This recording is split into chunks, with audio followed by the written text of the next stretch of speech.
बहुत बहुत स्वागत अभिनंदन करता हूं दोस्तों। बुक की आप इमेज देख लें। स्वाध्याय सूरतगढ़ स्वाध्याय पब्लिकेशन की ओर से आने वाली बहुत ही अच्छी शानदार बुक तृतीय श्रेणी सामाजिक अध्ययन के लिए। दोस्तों ये जो बुक है इसका मैं रिव्यू कर चुका हूं और बुक के साथ में इसका जो टॉपिक है सिंधु घाटी सभ्यता वह भी कंप्लीट कर चुके हैं इतिहास खंड के अंतर्गत। आज हमारा जो टॉपिक है वैदिक संस्कृति। ये जो क्वेश्चन थे दोस्तों अभी इसके और क्वेश्चन हैं, तो निवेदन रहेगा चैनल पर पहली बार हैं चैनल को भी सब्सक्राइब कर ले, बेल वाले नोटिफिकेशन घंटी को ऑन कर ले और वीडियो को अपने ग्रुप्स में शेयर करें। अपने सभी ग्रुप्स में आप वीडियो को ज़रूर शेयर करें। लिंक को फेसबुक पेज इंस्टाग्राम पे हैं, पेज को ज़रूर फॉलो कर ले। सभी लिंक वीडियो के डिस्क्रिप्शन में दे दिए गए हैं। ये जो बुक है स्वाध्याय पब्लिकेशन की ओर से आने वाली है, बहुत ही अच्छी और तृतीय श्रेणी सामाजिक अध्ययन के लिए लेटेस्ट है। बुक में आपको ये इतिहास, राजनीति विज्ञान, भूगोल, अर्थशास्त्र ये सभी हैं दोस्तों। तो शानदार बुक है और आज हम वैदिक संस्कृति के बारे में इस टॉपिक को एक ही वीडियो में कंप्लीट करेंगे। तो बिना स्किप किए वीडियो को पूरा देखें और जो क्वेश्चन ये आपके हैं ये इसी टॉपिक से हैं दोस्तों। आपको उत्तर आता है तो आप कमेंट बॉक्स में कमेंट करते रहें, नहीं तो आप इनको एक रजिस्टर में नोट कर लें। जैसे जैसे हम टॉपिक कंप्लीट करेंगे ये क्वेश्चन बीच में आते रहेंगे तो आप इसका उत्तर देने का प्रयास करेगा दोस्तों। बहुत ही अच्छे शानदार क्वेश्चन है। बुक आपको चाहिए तो मैंने वीडियो के डिस्क्रिप्शन में बुक का लिंक दिया है दोस्तों। इस बुक को आप ज़रूर परचेज़ करें आपकी तृतीय श्रेणी सामाजिक अध्ययन के एग्ज़ाम के लिए जो आपके जनवरी में होने वाला है 2026 में। तो बहुत ही अच्छी शानदार बुक है दोस्तों।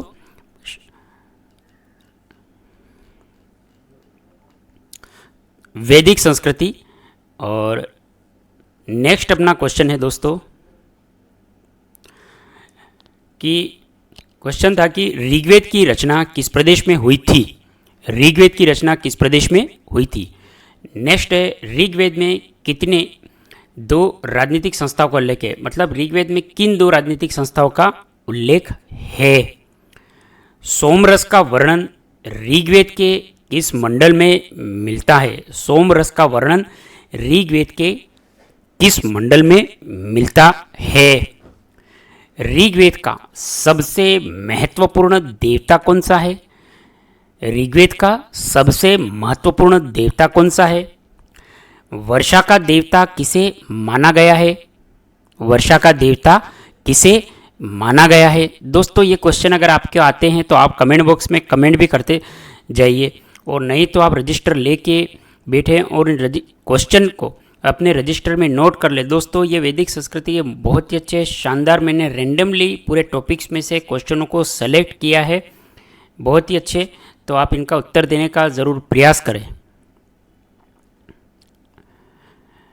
नेक्स्ट है ऋग्वेद में अग्नि की स्तुति में कितने सूक्त हैं। ऋग्वेद में तीसरा महत्वपूर्ण देवता कौन था। नेक्स्ट है वेदत्रयी किसे कहा गया है। वेदांग कौन कौन से हैं। गांव का मुखिया कहलाता था। ऋग्वेद में देवताओं की संख्या थी। यजुर्वेद में हल को क्या कहा गया है। दोस्तों ये कुल 16 क्वेश्चन हैं।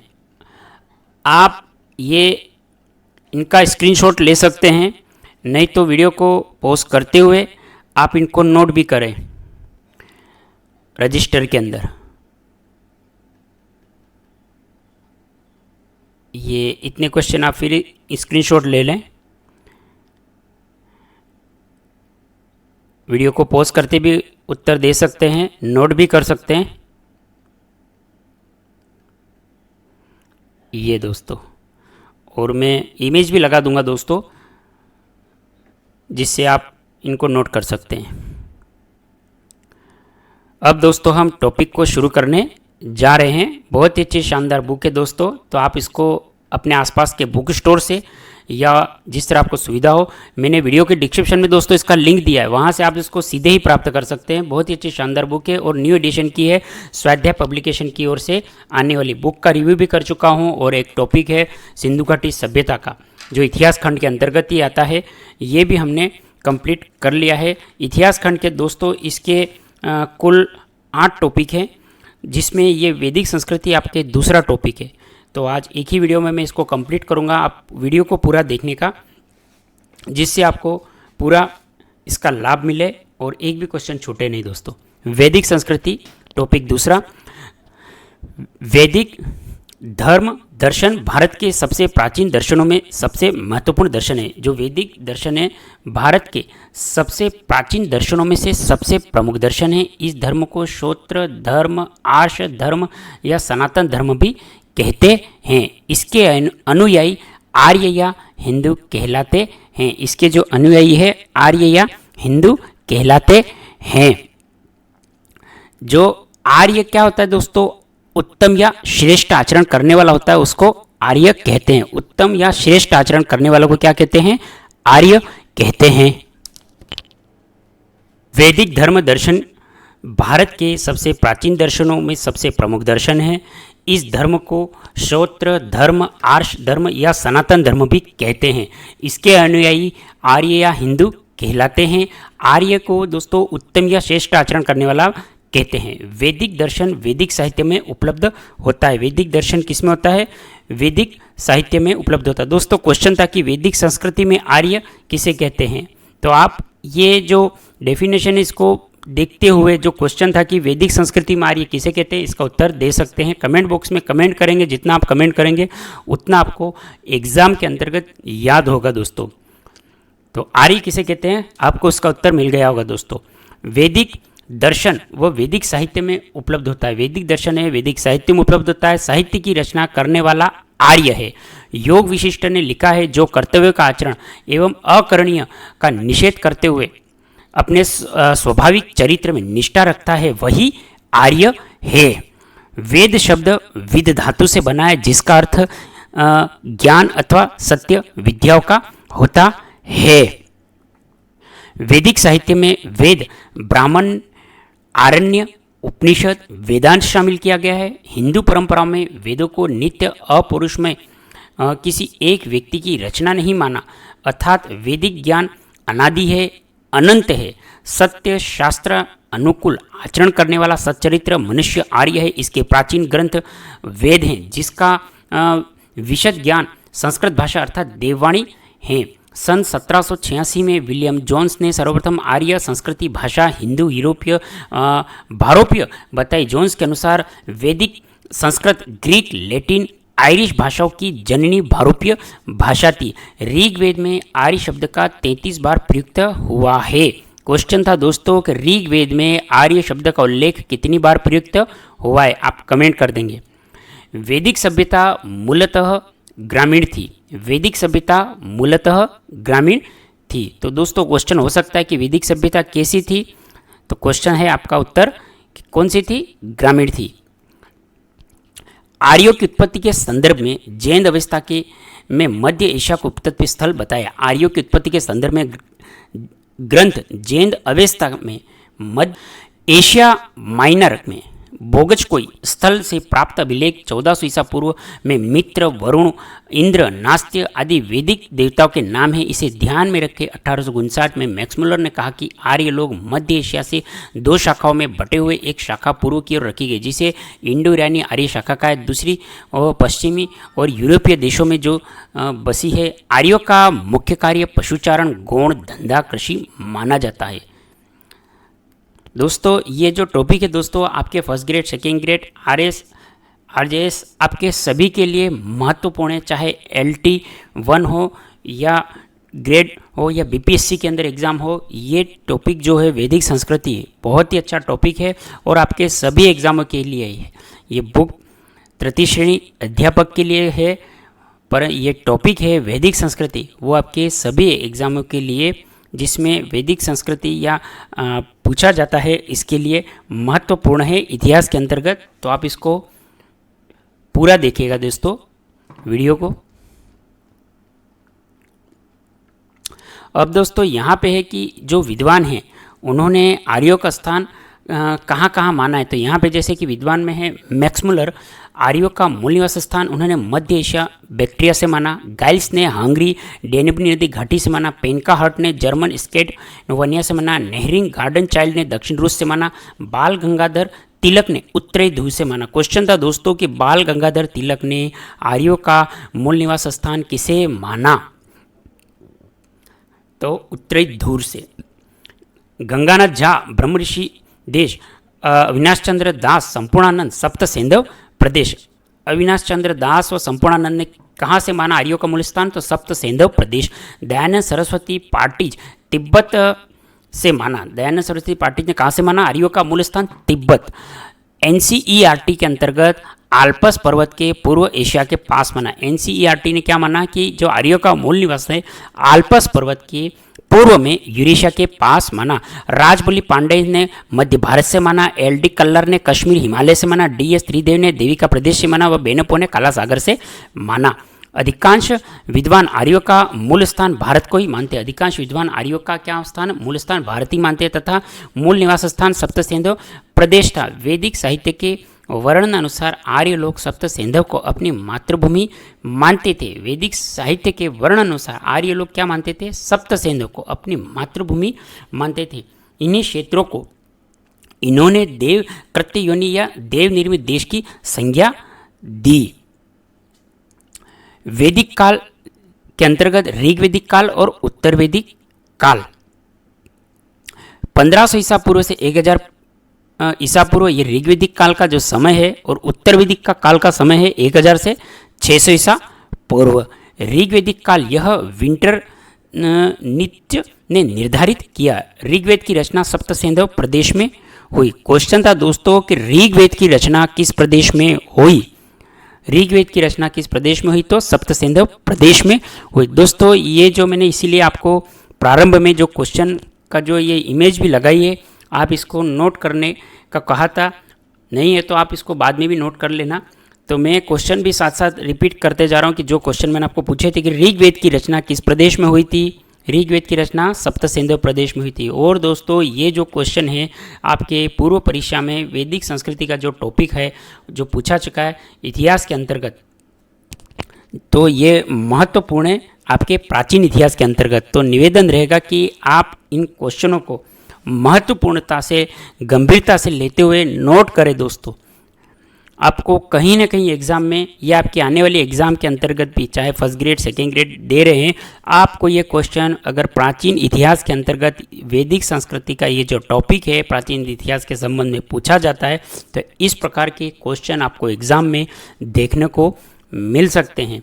तो आप वीडियो को पूरा देखें। संहिता ऋषियों ने जिस ज्ञान का साक्षात्कार किया उसे वेदों में एकीकृत किया गया है। वेदों की संकलित सामग्री संहिता कहलाई। लिपिबद्ध न होने के कारण केवल सुनकर एक पीढ़ी से दूसरी पीढ़ी से ज्ञान प्राप्त किया गया जिसे श्रुति कहा जाता है। तो क्वेश्चन आ सकता है कि श्रुति किसे कहते हैं, तो एक पीढ़ी से दूसरी पीढ़ी में जो ज्ञान प्राप्त सुनकर किया जाता है उसे श्रुति कहते हैं।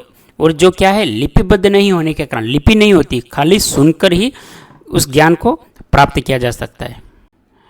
चार वेद कौन कौन से हैं, तो ऋग्वेद छंद युक्त देवता की स्तुतियाँ, यजुर्वेद आर्यों का यज्ञ संबंधी ज्ञान और सामवेद आर्यों द्वारा गाए गए प्रार्थना या संगीत। तो अथर्ववेद में विश्वास अंधविश्वास का वर्णन, तंत्र मंत्र जादू टोना टोटका जड़ी बूटियों संबंधी वर्णन है। दोस्तों ये क्वेश्चन आप नोट कर लें कि चार वेद के अंतर्गत ऋग्वेद में क्या दिया गया है, यजुर्वेद में क्या है, सामवेद में और अथर्ववेद में।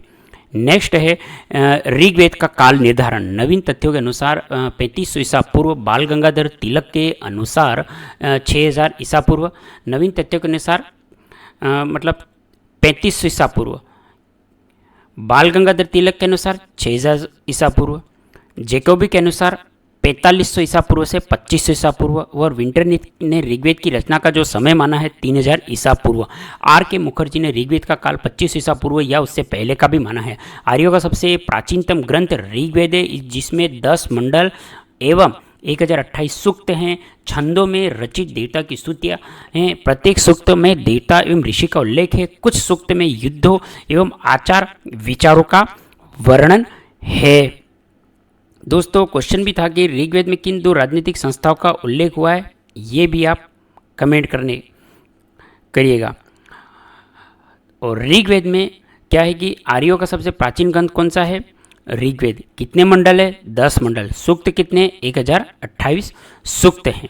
और रचित देवता की स्तुतियाँ हैं और ऋषियों का उल्लेख है। सूक्तों में युद्ध एवं आचार विचारों का भी वर्णन है। सामवेद में काव्यात्मक ऋचाओं का संकलन है। 1801 मंत्रों में से केवल 75 मंत्र नए हैं, शेष ऋग्वेद के हैं। 1801 सामवेद के जो मंत्र हैं जिसमें 75 तो मंत्र सिर्फ नए हैं, बाकी कहाँ से लिए गए हैं? तो ऋचाओं से लिए गए हैं। सामवेद में काव्य के ऋचाओं का संकलन है। 1801 मंत्र में 75 मंत्र सिर्फ नए हैं, बाकी जो मंत्र हैं वो ऋग्वेद से लिए गए हैं। ये मंत्र यज्ञ के समय देवका की जो स्तुति है उसके लिए गाए जाते हैं। यजुर्वेद में 40 अध्याय हैं। शुक्ल एवं कृष्ण यजुर्वेद 2 भाग हैं। यजुर्वेद के कितने भाग हैं? 2 भाग हैं, शुक्ल और कृष्ण यजुर्वेद। अथर्ववेद में 20 मंडल है, 731 सूक्त हैं, 6000 मंत्र है। इसकी रचना अथर्व ऋषि द्वारा की गई और इसका अंतिम अध्याय ईशोपनिषद है, जिसका विषय आध्यात्मिक चिंतन है। ऋग्वैदिक व पूर्ववैदिक काल आर्यों का निवास स्थान के लिए सप्त सिंधु शब्द का प्रयोग किया गया है। आर्यों का जो निवास स्थान किसे माना गया है? तो सप्त सिंधु शब्द का इसके लिए प्रयोग किया गया है। ऋग्वेद के नदी सूक्त में 21 नदियों का उल्लेख है, जिसमें गंगा, यमुना, कुंभा, काबुल, सरस्वती, सतलज, रावी, झेलम, सिंधु प्रमुख है। इन नदियों का उल्लेख क्रमिक रूप से गंगा से कुंभा तक सही सही किया गया है। दोस्तों क्वेश्चन आ सकता है कि ऋग्वेद में नदी सूक्त में कुल कितनी नदियों का उल्लेख है, वे नदियाँ कौन कौन सी हैं? तो कूट मिलान से संबंधित क्वेश्चन पूछा जा सकता है। आप कौन कौन सी नदियाँ ये प्रमुख है इनको नोट कर ले। ऋग्वेद के अनुसार उत्तर में हिमालय का मुंजावत पर्वत श्रेणियाँ हैं। सिंधु सरस्वती दोनों ही नदी समुद्र में गिरती है। इस प्रकार आज के पश्चिम उत्तर प्रदेश, हरियाणा, पंजाब और राजस्थान, गुजरात, पाकिस्तान, अफगानिस्तान शामिल थे। ऋग्वैदिक राज्य जिसमें कुछ राज्य गणतंत्रात्मक थे, कुछ राजतंत्रात्मक थे। दशराज का जो युद्ध है वह त्रित्सुक काल का भरतवंशी राजा सुदास था और इसके विरुद्ध लड़ने वाला राजा दशराजा पुरु, यदु, तुवरसु, अणु, द्रह्यु, अलीन, पख्त, आलन, शिवी व विशानिन राज्यों के थे। 5 जनपद एवं 5 प्रमुख जन थे। इसका उल्लेख ऋग्वेद के 10वें मंडल में मिलता है। तो जो दशराज का युद्ध हुआ वह ऋग्वेद के कितने मंडल में मिलता है? वो दशराज मतलब कौन से राजा थे, इनका भी नाम पूछा जा सकता है, आप नोट कर लें। यह युद्ध रावी, जिसको परुषणी भी कहते हैं, रावी को क्या नाम है? परुषणी भी कहते हैं, और नदी के किनारे लड़ा गया जिसमें सुदास की जीत हुई। भरत तो वह पुरुषों के बीच मैत्री व कुरु नामक नया कुल बना। जो भरतों व पुरुषों के बीच एक नया मैत्री संबंध हुआ जिससे कुरु नामक एक नया कुल बना। तो जो दशराज का युद्ध था कौन सी नदी के किनारे लड़ा गया? तो रावी नदी के, और उस रावी नदी का और नाम है परुषणी नदी। इस युद्ध में किसकी जीत हुई थी? तो सुदास की जीत हुई थी। दोस्तों ये छोटे छोटे क्वेश्चन हैं, ये एग्जाम में पूछे जा सकते हैं, कृपया इनको नोट कर लें। सुदास के एक अन्य युद्ध में अजिल, सिगरू, यक्षु आदि जनों एवं राजा को उल्लेख मिलता है। भरत कुल के लोग जिनके नाम पे संपूर्ण देश का नाम भरतवर्ष पड़ा, ऋग्वेद काल में सबसे महत्वपूर्ण थे। ऋग्वेद में पुरु व जन को कुरु प्रदेश के रूप में, त्रित्सु को रावी के पूर्व में, अलीन, पक्त, बालन, शिवी व जनों को सिंधु नदी के पश्चिम में, काबुल नदी का बसा हुआ। ऋग्वेद काल में विभिन्न राजाओं, गणराज्यों, प्रमुख मध्य प्रभु सत्ता के संघर्ष चलता रहा, जो एक विशाल राजनीतिक सत्ता की स्थापना और विकास प्रक्रिया का ही अंग था। राजनीतिक व्यवस्था आप देखेंगे कि ऋग्वेद काल की सबसे छोटी इकाई राजनीतिक इकाई कौन सी थी? तो कुल थी, और सबसे बड़ी इकाई राष्ट्र थी। तो ऋग्वेद में जो इकाइयाँ थी बड़ी व छोटी इकाइयाँ, इनको भी आप नोट कर ले। राष्ट्रजन, विश्वग्राम, कुल राजनीतिक संगठन का अवरोही क्रम था। एक राष्ट्र में कई जन थे। कुल का मुखिया कुलुप, ग्राम का मुखिया ग्रामीण, विश्व का अधिकारी विश्वपति, जन का मुखिया गोप। देश या राज्य को राष्ट्र कहा जाता। राष्ट्र का मुखिया राजा था और राजा का पद वंशानुगत होता था। तो ये आप नोट कर ले कि जो राजा का पद था ऋग्वेद में कौन सा था? वंशानुगत होता था। और कुल के मुखिया को क्या कहते थे, ग्राम के मुखिया को क्या कहते थे, विष के अधिकारी को क्या कहते थे। ये क्वेश्चन आपके कूट मिलान से संबंधित पूछ सकता है दोस्तों, क्योंकि क्वेश्चन की प्रकृति अब आपके एग्ज़ाम के अनुसार पहले जो आती थी ऐसी नहीं है, अब बदल दी गई है कि अधिकतर जो क्वेश्चन है आपको कूट मिलान से संबंधित आ सकते हैं। तो जैसे ग्रामीण पूछ लेगा, ग्राम का मुखिया, कुल का मुखिया, विष का मुखिया, ये आपको एक साइड दे देगा क के अंदर और ब के अंदर इस तरह से दे देगा। तो ये आपके कूट मिलान से क्वेश्चन पूछा जा सकता है, महत्वपूर्ण है, आप इसको नोट कर ले दोस्तों।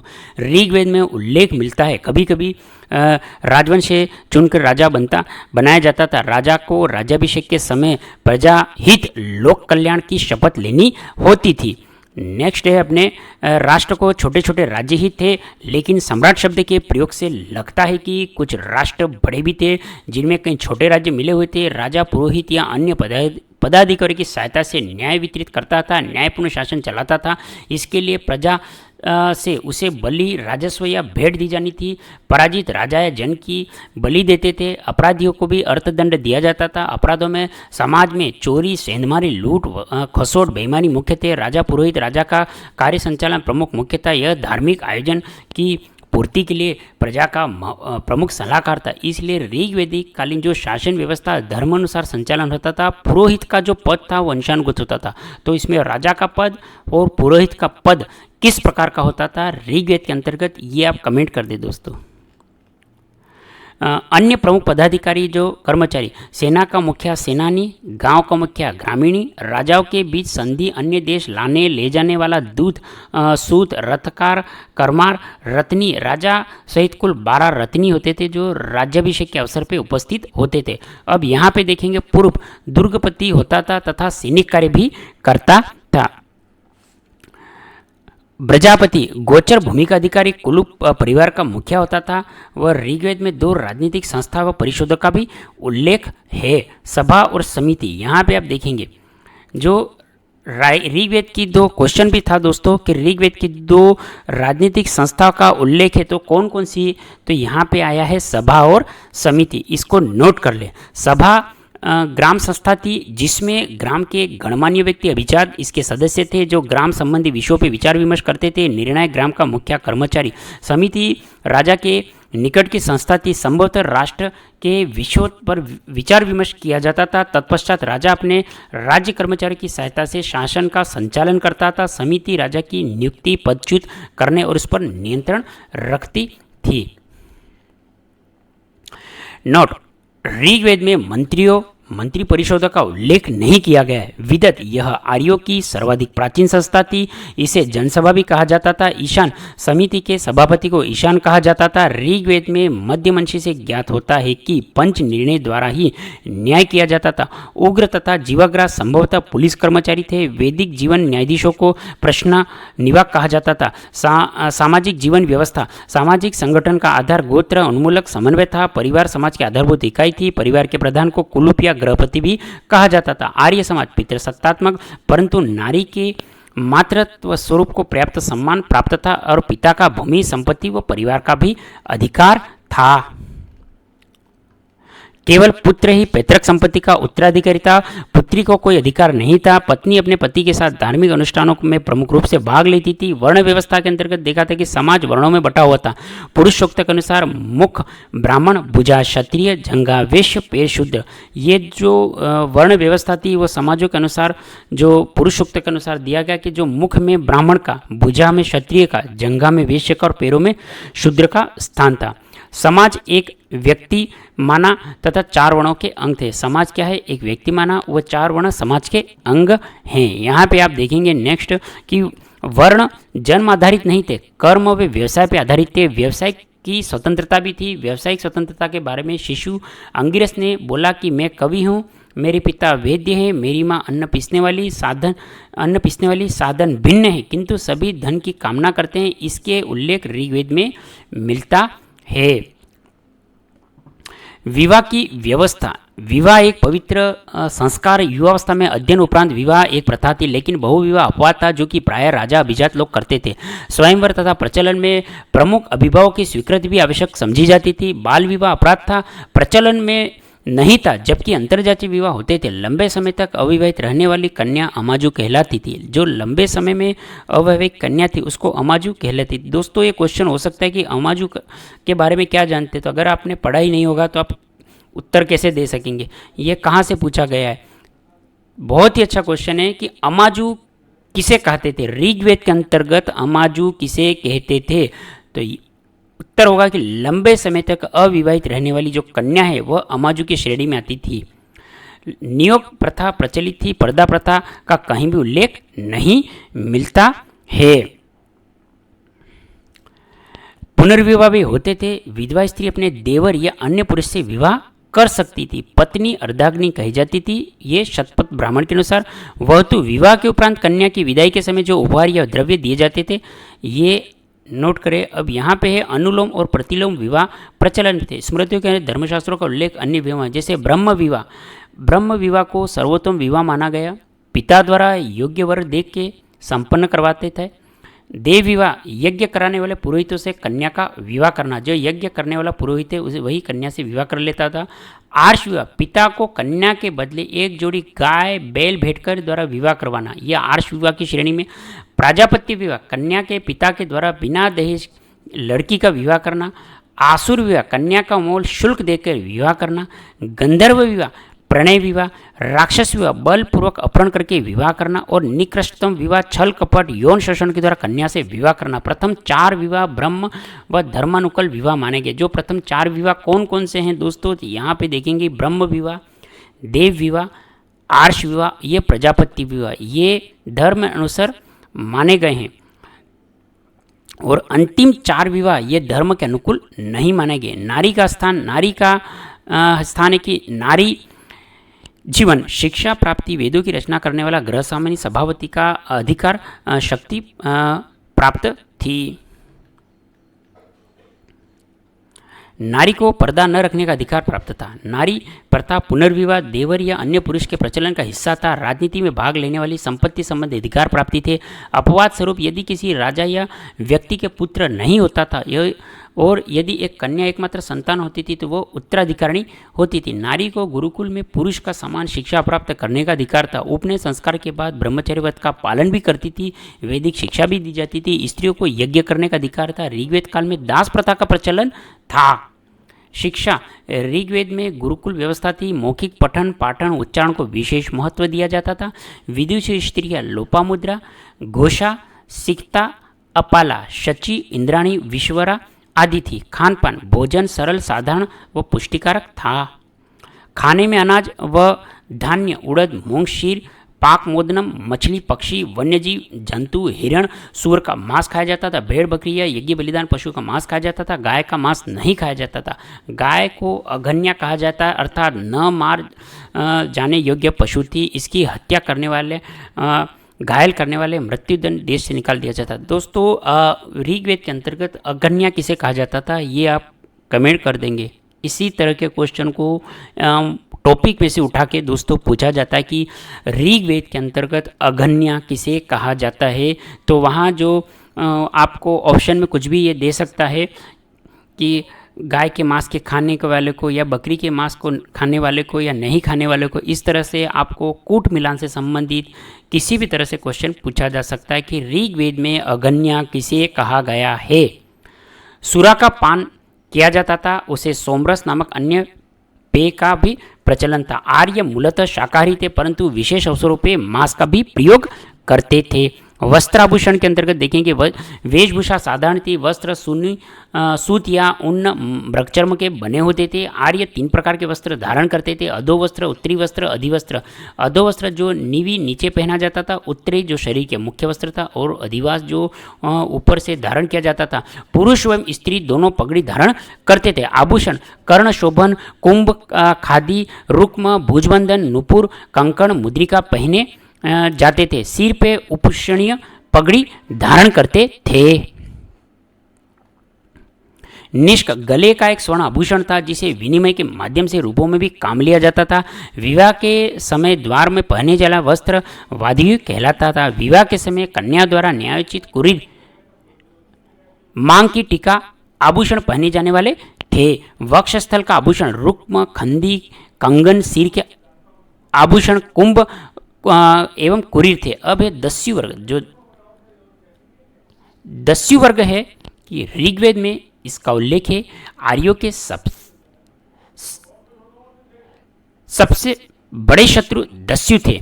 आर्यों के जो सबसे बड़े शत्रु दस्यु थे।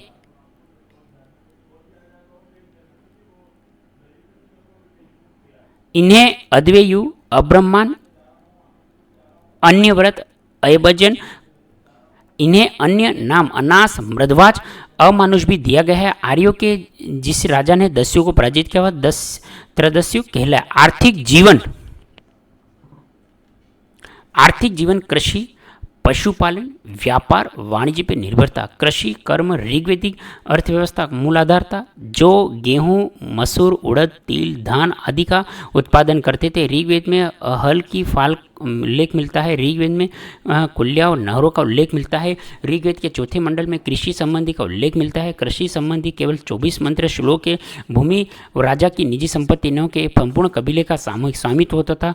प्रजा राजा को स्वेच्छा से अंश देती थी, उसको बलि कहा जाता था। पशुपालन के अंतर्गत आप देखेंगे कि गायों का मुख्य आर्थिक आधार था। अधिकांश लड़ाइयाँ गायों व पशुओं के लिए लड़ी जाती थी। ऋग्वेद के अंतर्गत जो अधिकांश जो लड़ाइयाँ होती थी वह गायों और पशुओं के लिए लड़ी जाती थी। गविष्ठ, इसको युद्ध का पर्याय माना जाता था। गविष्ठ, घोष, गव्य, गम्य आदि शब्द युद्ध के लिए प्रयुक्त होते थे। गाय को अष्टकर्णी, अवंधा, अघन्या भी कहा गया। पणी, मवेशियों के चोर होते थे तथा वे व्यापार करते थे। दोस्तों क्वेश्चन बहुत सी बार पूछा जा चुका है कि पणी, ऋग्वेद में पणी के संबंध में किसे कहा गया है? तो जो वे व्यापार करते थे, मवेशियों के चोर होते थे। घोड़ा, आर्यों का बहुत उपयोगी पशु घोड़ा था। क्वेश्चन है कि ऋग्वेद में आर्यों का मुख्य उपयोगी पशु कौन सा था? गाय, हाथी, घोड़ा, इस तरह से आपको पूछा जा सकता है कि घोड़ा आर्यों का मुख्य उपयोगी पशु था।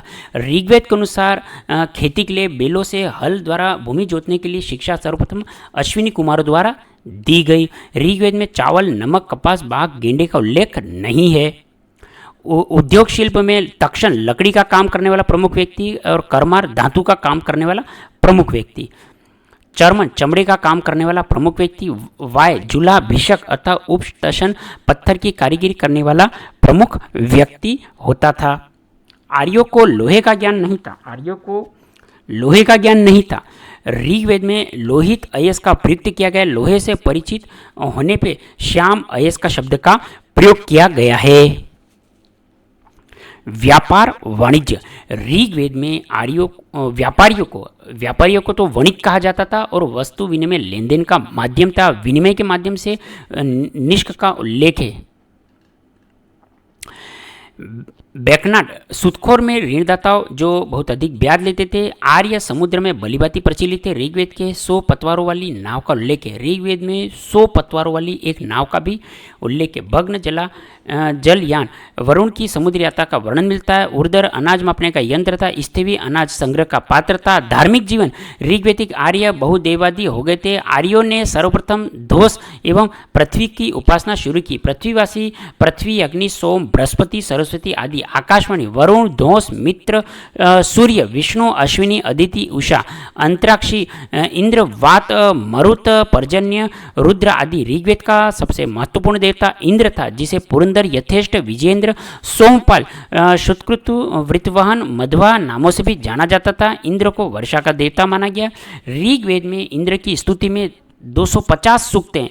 ऋग्वेद में इंद्र की स्तुति में कितने सूक्त हैं? 250। दोस्तों इसको नोट करें। दूसरा महत्वपूर्ण देवता अग्नि है। अग्नि के देवता और मनुष्य के मध्य मध्यस्थता। ऋग्वेद में अग्नि की स्तुति में 200, तो इंद्र की स्तुति में कितने सूक्त थे? कमेंट करें में। अग्नि की स्तुति में 200 सूक्त हैं ऋग्वेद के अंतर्गत। तो इंद्र की स्तुति में कितने सूक्त हैं? तो ये भी आप कमेंट करें कि वर्षा का देवता किसे माना गया है और दूसरा महत्वपूर्ण देवता ऋग्वेद का कौन सा था। तीसरा महत्वपूर्ण देवता वरुण, जो जल निधि प्रतिनिधित्व करता था। वरुण को ऋतुपज्ञा कहा गया है, अर्थात प्राकृतिक घटनाक्रम संयोजक समझा जाता था। उसे असुर भी कहा गया है। सोम, पेय पदार्थ देवता, ऋग्वेद का 9वां मंडल। मरुत, आंधी के देवता, मरुत को आंधी के देवता। सोम, ये पेय देवता, ऋग्वेद के 9वें मंडल में बताया। पृथ्वी, मरुत की माता, व रुद्र पिता। पर्जन्य वर्षा व बादलों का देवता। पशुण ऋग्वेद काल में पशुओं का देवता। उत्तर वैदिक काल में शूद्रों का देवता। सूर्य देव के पुत्र। अरण्यानी जंगल की देवी। सरस्वती नदी की देवी। अदिति देवताओं की देवी। दिशना वनस्पति की देवी। सविता देवताओं की आंख। अश्विनी देवताओं के वेद्य। मित्र वरुण के नेत्र। रुद्र डर उत्पन्न करने वाला उग्र देवता। आदित्य एक समूह देवता जिसमें 8 देवता है। उषा ऋग्वेद में उषा का उल्लेख 300 बार किया गया, जबकि 20 सूक्त पृथक से रूप से समर्पित हैं। उत्तर वैदिक काल ऋग्वेद की संहिता के अंतर्गत अतिरिक्त शेष वैदिक साहित्य जिस सभ्यता में संस्कृति का उल्लेख है वह उत्तर वैदिक कालीन सभ्यता संस्कृति। इस साहित्य में ऋग्वेदिक को छोड़ के अन्य तीनों वेद सामवेद, यजुर्वेद एवं अथर्ववेद में सम्मिलित किए जाते हैं। इनकी संहिताओं की सरल व्याख्या करने के लिए गद्य ब्राह्मण ग्रंथों की भी रचना की गई। ब्राह्मण ग्रंथों के अंतिम भाग ही आरण्यकों के रूप में संग्रहित है व आरण्यकों में गूढ़ प्रश्नों का विचार मिलता है। उपनिषद दार्शनिक ग्रंथ हैं, इन्हें वेदांत भी कहा जाता है। प्रमुख उपनिषद ऐत्रेय, कौशिकीय, तैत्तिरीय, बृहदारण्यक, छांदोग्य उपनिषद, केन, कठ, ईश, प्रश्न, मांडुक्य, शेषावतार, मुंडुक आदि है। संहिता चारों वेदों को सम्मिलित रूप में वेद ऋग्वेद, यजुर्वेद, सामवेद, अथर्ववेद। प्रधान त्रयी उपनिषद व ब्रह्मसूत्र, भगवद गीता। वेद त्रयी दोस्तों क्वेश्चन था कि वेद त्रयी के अंतर्गत कौन से है, तो ऋग्वेद, यजुर्वेद, सामवेद। अथर्ववेद नहीं है दोस्तों। वेद त्रयी के अंतर्गत 3 वेद कौन से हैं प्रमुख, तो ऋग्वेद, यजुर्वेद, सामवेद और अथर्ववेद। उपनिषद कुल 108 और प्रमाणिक 12। उपनिषद कितने थे, कुल 108 और प्रमाणिक कितने थे, 12। वेदांग शिक्षा, कल्प, व्याकरण, निरुक्त, छंद और ज्योतिष। दोस्तों ये वेदांग का क्वेश्चन था कि वेदांग किसे कहते हैं, कौन कौन से वेदांग के अंतर्गत आते हैं क्वेश्चन था। तो आप करें कि शिक्षा, कल्प, व्याकरण, निरुक्त, छंद, ज्योतिष। और कल्प सूत्र, श्रोत्र सूत्र, ग्रहण्य सूत्र, धर्मसूत्र। धर्मसूत्र से ही स्मृति ग्रंथों का विकास हुआ। व्याकरण ग्रंथ पाणिनिकृत, अष्टाध्यायी, पतंजलिकृत और महाभाष्य की टीका। प्रमुख स्मृतियां मनुस्मृति, याज्ञवल्क्य, नारद, पार्शर, कात्यायन, बृहस्पति। महाकाव्य रामायण और महाभारत। पुराण 18। ऋग्वेद काल में आर्य सभ्यता का केंद्र पंजाब, सप्त सिंधु प्रदेश, जबकि उत्तर वैदिक काल में आर्य सभ्यता का विस्तार कुरुक्षेत्र, गंगा यमुना का दोआब। गंगा यमुना का दोआब ये उत्तर वैदिक का था। ऋग्वेद का अलग है। उत्तर वैदिक में आर्य सभ्यता का जो क्षेत्र था कुरुक्षेत्र वह गंगा यमुना का दोआब ब्रह्मर्षि तक हो गया था। पांचाल पूर्व भारत से मिलकर कुरु, तुरुवंश, क्रीवी मिलकर पांचाल कहलाए। मगध व अंग आर्य के प्रदेश के राजनीतिक जीवन। उत्तर वैदिक काल में जनपद राज्यों की स्थापना हुई।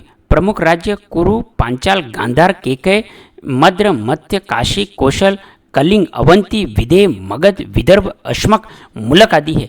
प्रमुख राजतंत्रात्मक राज्यों को उल्लेख मिलता है। सम्राट पद प्राप्ति हेतु राजसूय, वाजपेयी, अश्वमेध यज्ञ किए जाने लगे। ऐत्रेय ब्राह्मण में विभिन्न प्रकार के राज्य, स्वराज्य, भोज्य, वेदराज्य, महाराज्य, साम्राज्य मिलते हैं। महाराज्य एवं साम्राज्य विशाल, स्वतंत्र, शक्तिशाली राज्यों की श्रेणियों में हैं। इनमें साम्राज्य विशाल और शक्तिशाली होता था। राजा का पद अस्थायी वंशानुगत होता चला। राजा को देवी उत्पत्ति की प्रतिष्ठा दी जाने लगी। वह ईश्वर का प्रतिनिधि माने जाने लगा। राजा की सत्ता निरंकुश नहीं थी, बल्कि उस पर पाबंदी थी। राजा मंत्रिपरिषद की सलाह पर निर्भर रहता था। जनसभाएं, सभा व समिति राजा की तानाशाही पर अंकुश रखती थी। राजा राज्य का एकमात्र स्वामी नहीं था और न ही राज्य की संपूर्ण धन संपत्ति पर उसका एकाधिकार था। सभा संसद के रूप में कार्य करती थी। विस्तृत चर्चा के बाद राजकाज निपटाती थी और यह न्यायालय के समान कार्य करती थी। और समिति गठन एवं कार्य दोनों सभा से भिन्न है। यह जनता की बड़ी सामान्य सभा होती थी। यह विश्व की आवाज़ अभिव्यक्त करने वाली संस्था थी और समिति का अंश अध्यक्ष ईशान कहलाता था। राज्य कर्मचारी में रथ हाँकने वाला, रथ सेना का नायक को सूत कहते थे। गांव का मुखिया ग्रामीण। दोस्तों क्वेश्चन था कि गांव के मुखिया क्या कहते थे, ग्रामीण। संग्रहिता को कोषाध्यक्ष, संग्रहित्री को खंचाजी, समाहर्ता को भागदूत। दोस्तों क्वेश्चन किसी भी प्रकार से पूछा जा सकता है। मैंने आपसे यहाँ पे प्रारंभ में वीडियो के जो क्वेश्चन पूछा था कि गांव का मुखिया कहते थे तो ग्रामीण। तो हो सकता है आपको संग्रहिती के बारे में पूछ ले, समाहर्ता के पूछ ले कि समाहर्ता किसको कहते थे, भागदूत को। आप इनको नोट कर लें। शतपति या स्थपति नामक दो प्रांतीय पदाधिकारी नाम थे। स्थपति मुख्य न्यायाधीश, शतपति 100 ग्रामों के समूह का अधिकारी था। तक्षण अर्थात बड़ी, क्षत्रिय अर्थात कंचु की। राजा की शक्ति व कार्य, सर्वोच्च न्यायाधीश व न्यायचित वितरित करता था, अपराधियों को दंडित करता था, गोहत्या, ब्रह्महत्या, मदपान्य, विश्वासघात आदि के लिए मृत्युदंड दे सकता था। साक्ष्य लिए प्रत्यक्षदर्शी साक्षी को अधिक महत्व दिया जाता था। कठोर दंड देना, संपत्ति उत्तराधिकारी, भूमि स्वामित्व के लिए मामले में कानून की स्पष्टता रखना।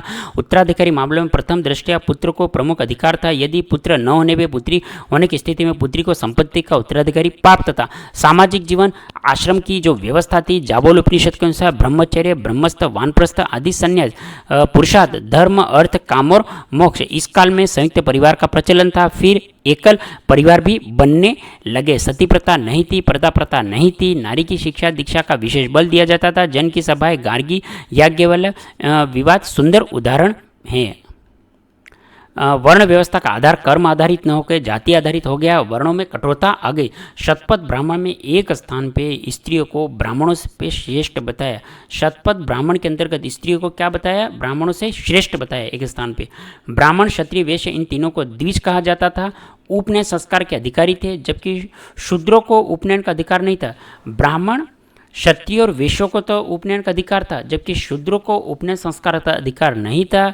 यहीं शूद्रों को अपात्र, आधारहीन मानने की प्रक्रिया शुरू हो गई। शिल्पियों में रथकार को उच्च वर्ग में शामिल किया गया और जिन्हें यज्ञोपवीत पढ़ने का अधिकार था। उत्तर वैदिक काल में गोत्र प्रथा स्थापित हुई। फिर गोत्र बहिर्विवाह की प्रथा भी चल पड़ी। विदेह माधव के कथा का वर्णन शतपथ ब्राह्मण में मिलता है। बृहदारण्यक, छांदोग्य उपनिषद, चांडाल को भी यज्ञ का अवशेष पाने का अधिकारी माना गया। शतपथ ब्राह्मण में अनेक विदुषी कन्याएं, गार्गी, गंधर्व, गृहीता, मैत्रेयी। शतपथ ब्राह्मण की जो विदुषी कन्याएं कौन कौन सी, इनको नोट कर लें। आर्थिक जीवन, कृषि, मुख्य उद्यम कृषि था। शतपथ ब्राह्मण में चारों क्रिया, जुताई, बुआई, कटाई, मंडाई का उल्लेख है। कांटक संहिता में 24 बैलों द्वारा खींचे जाने वाले हलों का भी उल्लेख है। 24 बैलों के द्वारा खींचे जाने का उल्लेख है। नोट करें दोस्तों। फसल, मुख्य धान, गेहूं हो गई थी। ब्रही, यव, माण, मुदंग, गोधूम, मसूर आदि अनाजों का उल्लेख यजुर्वेद में मिलता है। पशुपालन में गाय का महत्व अधिक था। गाय, भेड़, भैंस, ऊंट, हाथी, गधे भी उपयोगी पशु थे। उद्योग शिल्प में रथकार, पुंकार, लोहार, स्वर्णकार, चर्मकार, चमड़े का काम, मणिकार, धनुषकार, तंतुवाय, रंगरेज, गायक, नर्तक, सूत वायद, मछुआरा आदि स्वर्ण लोहे के अतिरिक्त इस युग में आर्य, टीन, तांबा, चांदी, सीसा आदि धातुओं के परिचित हो चुके थे। व्यापार और वाणिज्य, मुद्रा का प्रचलन हुआ, लेकिन अभी तक वस्तु विनिमय ही चलता था। तैत्तिरीय संहिता में ऋणी के लिए कुसिद शब्द का मिलता है। दोस्तों ये क्वेश्चन नोट कर ले। तैत्तिरीय संहिता में ऋण के लिए कौन सा शब्द मिलता है? तो कुसिद। निष्क, शतमान, कृष्ण, पाद शब्दों को माप और मुद्रा के दो अर्थों में प्रयोग किया जाता है। रतिका, बाढ़ पद्धति की सबसे छोटी इकाई रतिका। शतमान, संभवतः चांदी की मुद्रा। शिक्षा का प्रारंभ उपनयन संस्कार से होता था, जो बालक का दूसरा जन्म होता था। इस संस्कार के बाद उसे द्विज कहा जाता था। विदेह के राजा का जनक आयोजित महान विदित सम्मेलन में होता। याज्ञवल्क्य, उद्दालक, आरोणी, शाकल्य, गार्गी प्रमुख होते थे। विदेह के राजा जनक, पांचाल नरेश, प्रहण, जाबाली, काशी नरेश, अश्वेतीय, शिक्षा साहित्य का उल्लेख कार्य होते थे। इस काल में शिल्प, संगीत, ललित, विष, ज्योतिष, नीतिशास्त्र, गणित आदि की शिक्षा दी जाती थी। पराविद्या नामक शिक्षा में परगाम्य, आत्मज्ञान, ब्रह्मज्ञान की शिक्षा दी जाती थी। धार्मिक जीवन में पुत्र प्राप्ति हेतु पुत्रेष्टि तथा अकाल समय में करिरिष्ट नामक यज्ञ किया जाता था। राजा द्वारा अश्वमेध यज्ञ, राजसू यज्ञ, वाजपेयी यज्ञ करवाए जाते थे। तो कौन कौन से यज्ञ करवाए जाते थे? नोट करें इनको। उपनिषद का ज्ञान, व्यक्ति के जीवन में परम शाश्वत केवल सत्य आत्मा है। सृष्टि से परे एक शाश्वत सत्य है, वह केवल ब्रह्म है। विशुद्ध आत्मा एक ब्रह्मा ही है। आत्मा का ब्रह्मा से जुड़ना ही मोक्ष कहलाता है। ब्रह्म अपनी विचित्र शक्तियों का माया के कारण अलग दिखाई देता है। मानव द्वारा सांसारिक मोह माया के त्याग से आत्म तत्व का तथा ब्रह्म ज्ञान की प्राप्ति की जा सकती है। गृहस्थ आर्यों द्वारा किए जाने वाले 5 महायज्ञ, ब्रह्म यज्ञ, देव यज्ञ, पितृ यज्ञ, भूत यज्ञ, नृग यज्ञ। गृहस्थ द्वारा कौन कौन से यज्ञ होते थे, इन्हें नोट करें। नैमित्तिक यज्ञ, ऐसे यज्ञ जो विशिष्ट समष्ट किसी प्रयोजन द्वारा किए जाते थे, उद्देश्य में कोई फल प्राप्त होता था। वृष्टि, पुत्रेष्टि, अश्वमेध, राजसूय यज्ञ, समरसता, विश्वमंगल यज्ञ, कृण्वन्तो विश्व मामर्य, ऋग्वेद का मंत्र है सत्यमेव जयते, मंडूकोपनिषद से लिया गया है। इसको आप नोट कर ले।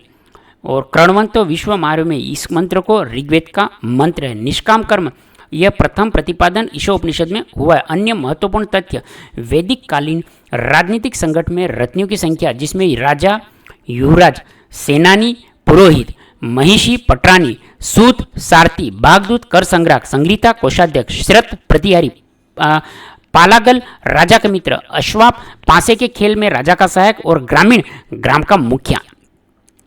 पंच महायज्ञ गृहस्थों के लिए जिसमें ब्रह्म यज्ञ प्राचीन ऋषियों से प्रति कृतज्ञता, पितृयज्ञ पितरों का तर्पण, पुरुष यज्ञ अतिथि संस्कार, भूत यज्ञ समस्त जीवों की कृतज्ञता, चींटी पक्षियों श्वानों को भोजन देना, देव यज्ञ देवताओं की प्रति कृतज्ञता। ऋग्वेदिक कालीन नदियों के नाम में ऋग्वेदिक कालीन जो नदियां कौन कौन सी है और आधुनिक नाम कौन कौन से? तो सिंधु को सिंध, क्रुमु को कुरुम, कुंभा को काबुल, वितस्ता को झेलम, अस्कनी चिनाब, परिश्वनी रावी।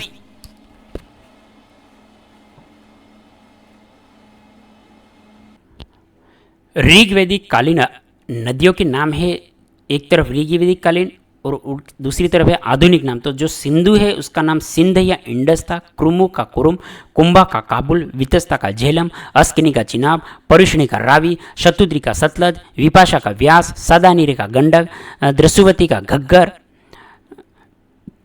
गोमती का गोमल और सुवस्तु का स्वात। अब है महत्वपूर्ण हिंदू यज्ञ जो राजाओं के लिए होते थे। राजसु यज्ञ, अश्वमेध यज्ञ, वाजपेयी यज्ञ।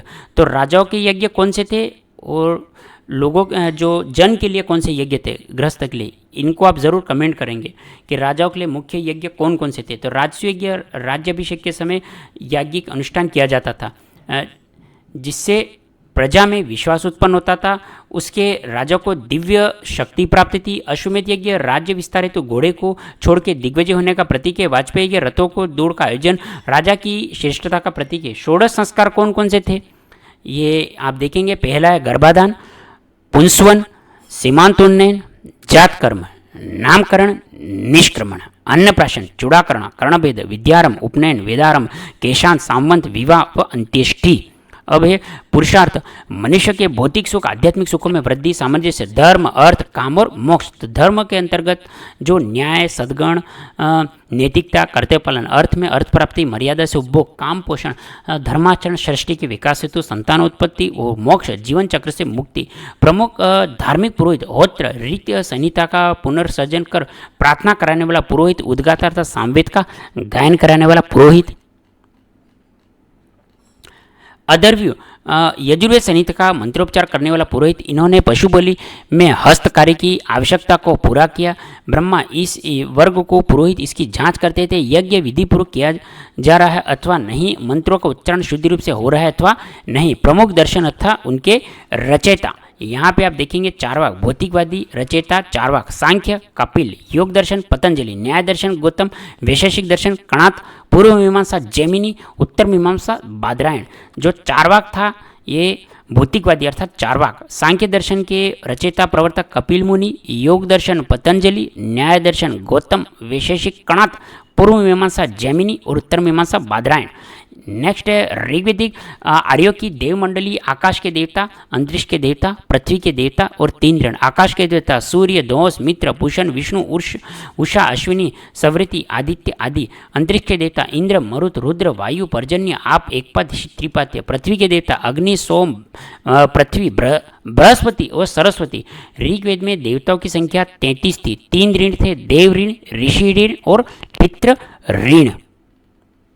वैदिक साहित्य जिसके अंतर्गत इससे संबंधित ग्रंथ, पुराण, महाकाव्य, स्मृति आदि थे। भारत के सर्वाधिक प्राचीन वेद का शाब्दिक अर्थ ज्ञान है। श्रवण परंपरा में सुरक्षित होने के कारण इसे श्रुति भी कहा जाता था। कालांतर में वेदव्यास ने वेदों को संकलित कर दिया। वेद 4 ऋग्वेद, यजुर्वेद, सामवेद, अथर्व वेद। ऋग्वेद का आप देखेंगे कि ऋग्वेद सर्वाधिक प्राचीन वेद। ऋग्वेद, ऋग का अर्थ है छंदों अथवा चरणों से युक्त मंत्र। ऋग्वेद में मंत्रों का संकलन अर्थात संहिता, इन्हें यज्ञों के अवसर पर देवता को स्तुति के लिए गाया जाता था। होत्र ईशोदर उच्चारित होता था। संपूर्ण संहिता में 10 मंडल 1028 सूक्त हैं। ऋग्वेद की 5 शाखाएं जिसमें शाकल शाखा, वाष्कल शाखा, आश्वलायन शाखा, शांखायन शाखा और मांडुक्य शाखा। ऋग्वेद में कुल मंत्रों की संख्या है 10,600। कुल सूक्त कितने हैं? 1028। कुल मंडल है 10 मंडल।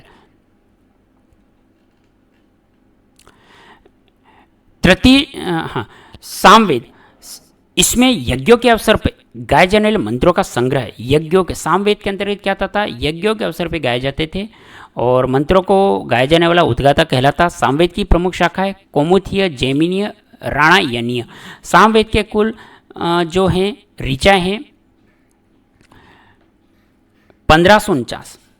इसमें मात्र 75 नवीन शेष ऋग्वेद से ली गई हैं। सामवेद को भारतीय संगीत का जनक माना जाता है।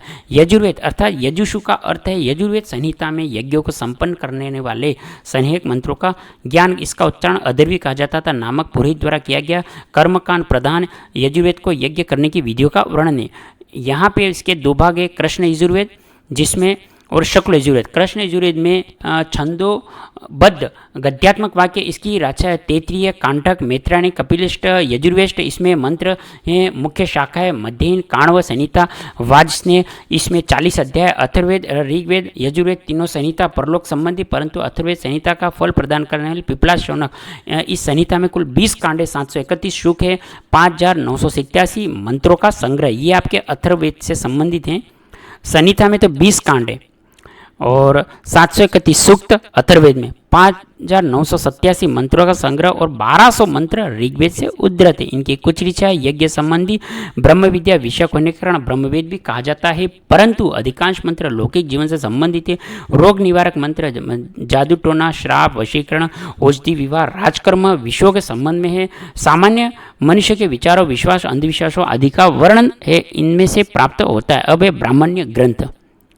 ब्राह्मण्य ग्रंथों की रचना यज्ञादि विधानों का प्रतिपादन, उसकी क्रिया समझाने के लिए, क्योंकि ब्रह्म शब्द का ज्ञान यज्ञ होता है, प्रश्नों को प्रतिपादक ब्राह्मण कहे गए हैं। वेद ग्रंथ जहाँ स्तुति यही ब्राह्मण है, जो अधिकांशतः प्रत्येक वेद हेतु अर्थात ब्राह्मण ग्रंथ लिखे गए, जिसमें ऋग्वेद, सामवेद, यजुर्वेद, अथर्ववेद।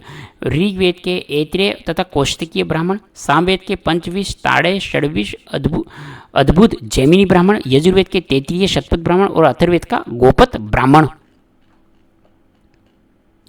आरण्यकों में दार्शनिक रहस्यात्मक विषयों का ज्ञान, इन ग्रंथों का अध्ययन वनों में अर्थात आरण्य के किया जाता था। इन्हें आरण्य ग्रंथ जैसे ऐत्रेय आरण्य, सांख्यन आरण्य, तैत्तिरीय आरण्य, मैत्रायण आरण्य, मध्याह्निक आरण्य, तालवकार आरण्य, जैमिनिक आरण्य। अब है उपनिषद। उपनिषद में उपनिषदों को वेदांत भी कहा जाता था। उपनिषदों को क्या कहा जाता था?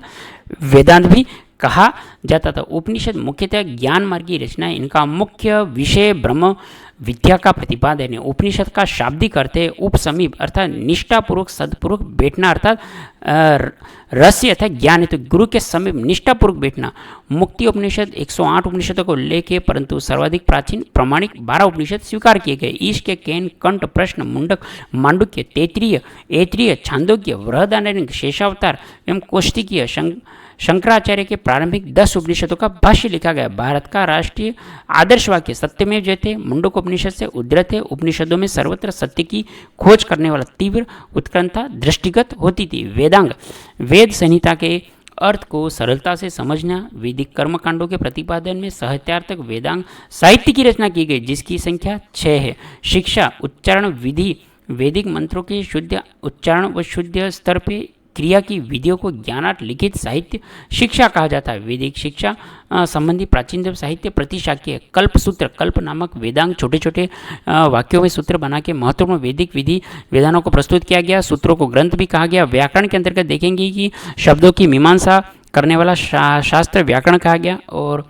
संबंधी नियमों को व्याकरण की सर्वप्रमुख रचना पाणिनि अष्टाध्यायी 5वीं शतीकृत है, जिसमें 8 अध्याय 400 सूत्र। कालांतर में कात्यायन 4वीं सदी ने संस्कृत में प्रयुक्त होने वाले नए शब्दों की व्याख्या में वार्तिक लिखे। निरुक्त, भाषा विज्ञान क्लिष्ट वैदिक शब्दों के निघंटु की व्याख्या, जिसमें निरुक्त की रचना की गई, जो भाषा शास्त्र में पृथक माने गए। छंद, वैदिक मंत्र प्राय छंदबद्ध है। छंदों के नाम को संहिता, ब्राह्मण अथवा छंद शास्त्र में पिंगल मुनि का ग्रंथ सूत्र है। ज्योतिष के अंतर्गत शुभ मुहूर्त में यज्ञ अनुष्ठान करने के लिए कहा गया तथा नक्षत्रों का अध्ययन करने के लिए सही समय पर ज्ञात करने के लिए विधि वेदांग का माना गया। ज्योतिष की उत्पत्ति, ज्योतिष साहित्य की सर्वप्रथम रचना लगध मुनि अतः कृत वेदांग ज्योतिष। इसमें कुल 44 श्लोक है। वेदांग ज्योतिष में ऋग्वेद यजुर्वेद संबंधी 2 ग्रंथ है। हैं आचार्य ज्योतिष व याजुष ज्योतिष। अब 4 कल्पसूत्र हैं तो 600 ईसा पूर्व से 300 ईसा पूर्व ये 4 कल्पसूत्र की रचित श्रोत्र सूत्र वेदों में वर्णित यज्ञ प्रधान क्रम प्रधान उस काल की परंपराओं को धार्मिक रूढ़ियों के ज्ञान ऋग्वेद की 2 सूत्र आश्वलायन शांखलायन यजुर्वेद और कात्यायन अल्पसंबंध हिरण्यकेशी बोधायन भारद्वाज मानव वेखानस सामवेद श्रोत्र सूत्र लाठियान द्राण्य आर्षे अथर्वेद का श्रोत्र है। अब यहाँ पे है ग्रह सूत्र गृहस्थ आश्रम से संबंध धार्मिक अनुष्ठान प्रमुख ग्रह सूत्र शांखायन आश्वायन बोधायन आपस्त हिरण्य भारद्वाज पास्कल गोविल कौशिक। धर्म सूत्र में वर्ण धर्म राजा के कर्तव्य व प्रायश्चित विधन न्यायालयों की स्थापना कार्दायन नियम गृहस्थ कर्तव्य का प्रमुख धर्म सूत्र विशिष्ट मानव आपशब्द बोधायन गौतम धर्म सूत्र से कालांतर में स्मृति ग्रंथों का विकास हुआ। शुल्व सूत्र का तात्पर्य नापने की डोरी, इनमें यज्ञ वेदियों को नापने के स्थान चयन निर्मादि का वहन ज्यामिति ज्ञान से परिचय की स्मृतियाँ है कि धर्मसूत्र साहित्यिक में कालांतर में स्मृतियों के ग्रंथों का विकास होने के कारण धर्मशास्त्र की संज्ञा दी गई व द्वितीय शताब्दी से लेकर पूर्व मध्यकाल तक स्मृति ग्रंथों की रचना की गई। कुछ प्रमुख स्मृतियाँ मनुस्मृति, याज्ञवल्क्य स्मृति, विष्णु स्मृति, कात्यायन स्मृति और बृहस्पति स्मृति, पाराशर स्मृति, गौतम स्मृति, वशिष्ठ स्मृति, नारद स्मृति। इसके मनुस्मृति सर्वाधिक प्राचीन तथा प्रामाणिक है। विष्णु स्मृति के अतिरिक्त शेष स्मृतियाँ श्लोकों में लिखी गई। इनकी भाषा लौकिक संस्कृत विभिन्न वर्णों और राजा पदाधिकारियों के नियम के अनुसार मनुष्य के पूरे जीवन से संबंध अनेक क्रियाकलापों के बारे में असंख्य विधि व निषेधों की जानकारी प्राप्त मिलती है। पुराण प्राचीन आख्यानों से ग्रंथ पुराणों की कहते हैं और संभवतः 5वीं से 4वीं शताब्दी तक पुराण अस्तित्व में आ चुके थे। पुराणों के मुख्य रूप से 5 लक्षण बताए सर्ग प्रतिसर्ग वंश मनवंतर वंशानुचरित। कुल पुराणों की संख्या 18 है। ब्रह्म पुराण, पद्म पुराण, विष्णु पुराण, वायु पुराण, भागवत पुराण, नारदीय, मार्केंडियन, अग्नि, भविष्य, ब्रह्मवेद, लिंग, वराह, स्कंद पुराण, वामन पुराण, कूर्म पुराण, मत्स्य, गरुण और ब्राह्मण्य पुराण। महत्वपूर्ण बिंदु आप देखेंगे ऋग्वेद आर्यों का सर्वाधिक पवित्र व प्राचीन ग्रंथ है जिसमें 1028 सूक्तों का संकलन है। इनमें वाल स्क्लिय जिनकी संख्या 11 है सम्मिलित है। प्रत्येक सूक्त में 3 से लेकर 100 तक मंत्र है। सूक्तों के पुरुष रचिता गृहसम्मत विश्वामित्र वामवेद अत्रि भारद्वाज विशिष्ट प्रमुख है। सूक्तों के स्त्री रचयिता को लोपामुद्रा घोषा शची पेलोमी तथा काक्षवंत्री कहा गया। ऋग्वेद के कुछ अनार्य समितियाँ पिसाकास व किकातस आदि का नामों को लेकर देवता विषयक विवेचन की दृष्टि से सामवेद प्रमुख देवता सविता सूर्य है।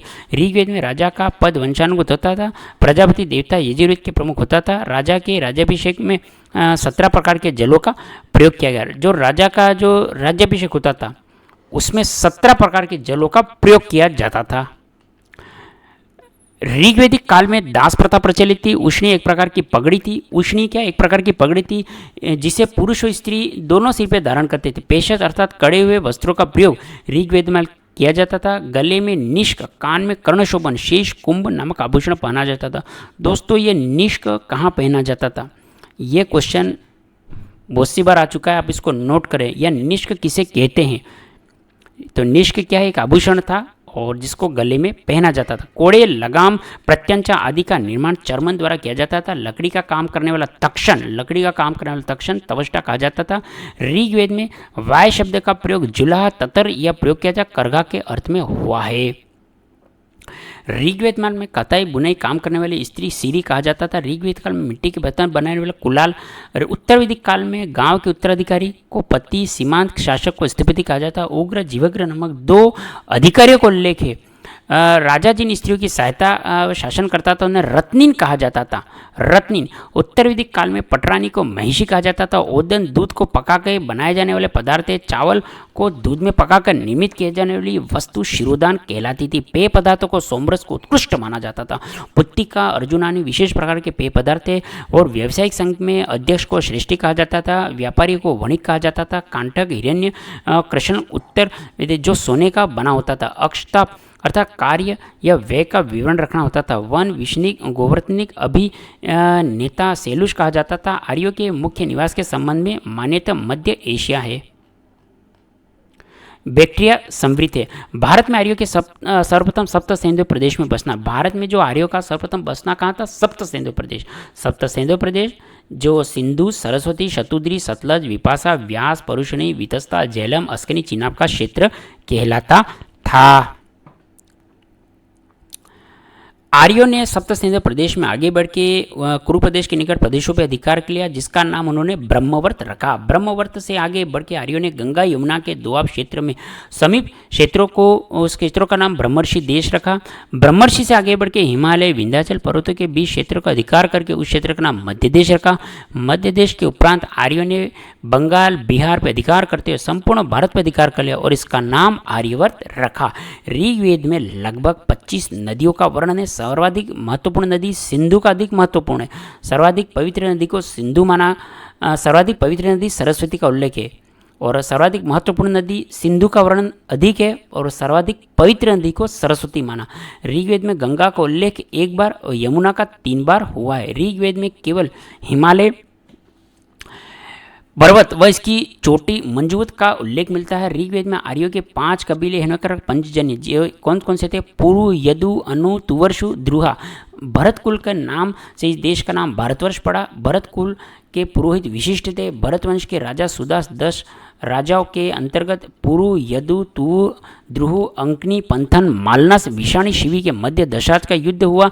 नदी तट हुआ, इसमें सुदास की विजय हुई। भरत, कीवी, त्रिस आर्य शासक वंश के थे। दशराज युग में पश्चात पुरुओं के भरतों की मैत्री के संबंध में होने में कुरु वंश की स्थापना हुई। विदत आर्यों की सर्वाधिक प्राचीन संस्था थी। जनसभा कहलाता था। सभा श्रेष्ठ लोगों से संस्था थी। समिति केंद्रीय राजनीतिक संस्था थी व जनता का प्रतिनिधित्व करती थी। समिति राजा को चुनने पदच्युत करने का अधिकार रखती थी। समिति को अध्यक्ष को ईशान कहते थे। वेदों में सभा समिति को प्रजापति की दोहिता कहा गया। ऋग्वेद में समाज की सबसे छोटी इकाई परिवार कुल होती थी।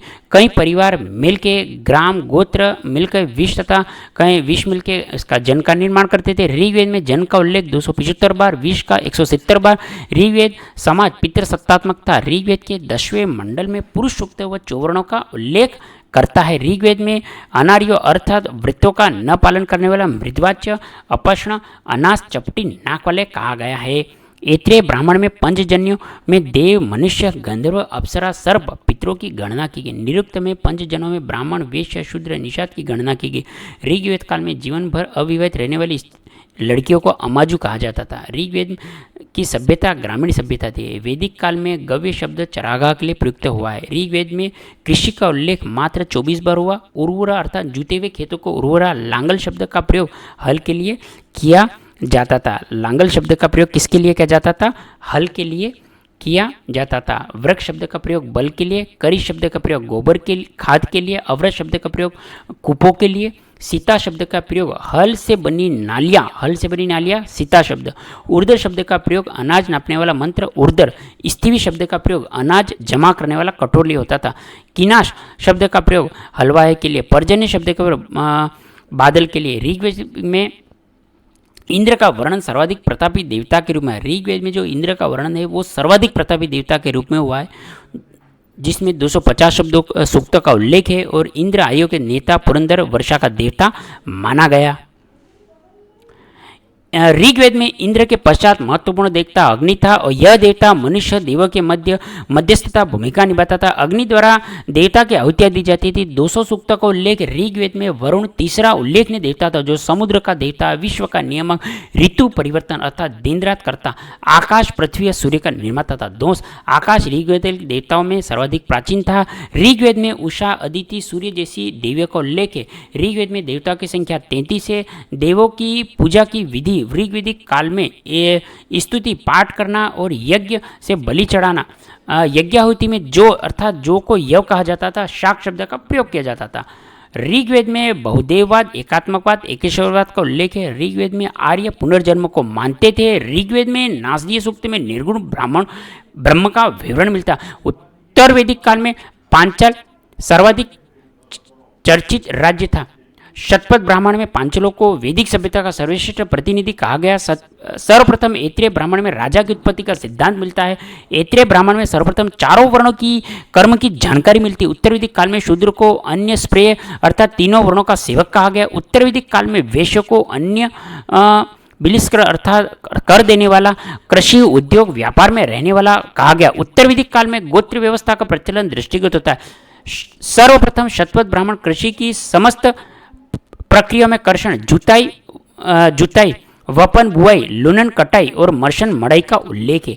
कांटक संहिता में 24 बैलों द्वारा खींचे जाने वाले का भी उल्लेख है। ब्रिय मतलब धान, यव मतलब जो, मान मतलब उड़द, मुदंग मतलब मूंग, गोधूम मतलब गेहूं का उल्लेख है। आदि अनाजों का ये उल्लेख आपको यजुर्वेद में मिलता है। तैत्तिरीय उपनिषद में अन्न को ब्रह्म कहा गया। यजुर्वेद में हल को सिर कहा गया। यजुर्वेद में हल को सिर कहा गया। उत्तर वैदिक काल के अंतर्गत सर्वश्रेष्ठ देवता के रूप में प्रतापी देवता है। दात्रेय परिषद में पुत्र निमि में सर्वप्रथम श्राद्ध प्रथा का प्रारंभ किया गया। उत्तर वैदिक काल में चित्री धूसर मृदबान विशिष्टता रखता है। दोस्तों ये आपका वैदिक जो संस्कृति का दूसरा टॉपिक था इस बुक का, स्वाध्याय पब्लिकेशन सूरतगढ़ से जो आती है, ये हमने कंप्लीट कर लिया दोस्तों। बहुत ही अच्छा टॉपिक था। नेक्स्ट हमारा बौद्ध व जैन धर्म से संबंधित टॉपिक रहेगा, तीसरा टॉपिक। दोस्तों ये जो क्वेश्चन मैंने आपको जितने इसमें संबंधित पूछे हैं उनको आप रजिस्टर में नोट करें, कमेंट करें।